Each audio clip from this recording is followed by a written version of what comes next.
Hello పిల్లలు, ఈరోజు కదా నిదానమే ప్రధానం. కానీ మరి కథ మొదలు పెడదామా? అడవిలో జింక దాని బిడ్డతో కలిసి జీవిస్తుంది. ఆ జింక పిల్ల చాలా అమాయకురాలు, కానీ బాగా అల్లరి చేసేది. ఒకరోజు తల్లి జింక, నువ్వు ఇలా ప్రతిదానికి హడావుడి చేయకూడదు, నిదానంగా ఉండాలి అని చెప్తుంది. అప్పుడు పిల్ల, అమ్మా, నేను ఈ పక్కనే ఉన్న చెరువు దగ్గర ఆడుకుంటాను అన్నది. అప్పటినుంచి అన్ని పనులు నిదానంగా చేసేది జింకపిల్ల. ఎలాగైనా ఈ జింకపిల్లను వేటాడాలి అనుకునేది ఒక నక్క. అవకాశం కోసం ఎదురు చూస్తున్న నక్క దాని మీద దాడి చేసింది.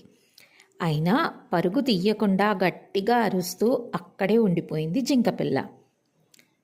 అరుపులు విని అక్కడికి వెళ్ళిన తల్లి జింక నక్కను బెదరగొట్టి పంపించేసింది. తరువాత నక్క అలా మీద పడుతుంటే పరిగెత్తుకుని రావచ్చు కదా అని అడిగింది పిల్లని.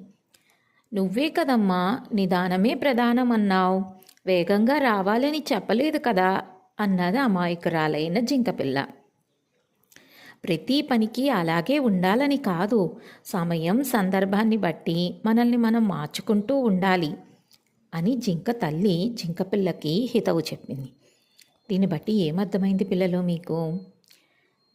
విచక్షణ జ్ఞానంతో నిదానమే ప్రధానం అనే విధానాన్ని, ఆలస్యం అమృతం విషం అనే విధానాన్ని ఎక్కడ అప్లై చేయాలో మనందరికీ తెలియాలి.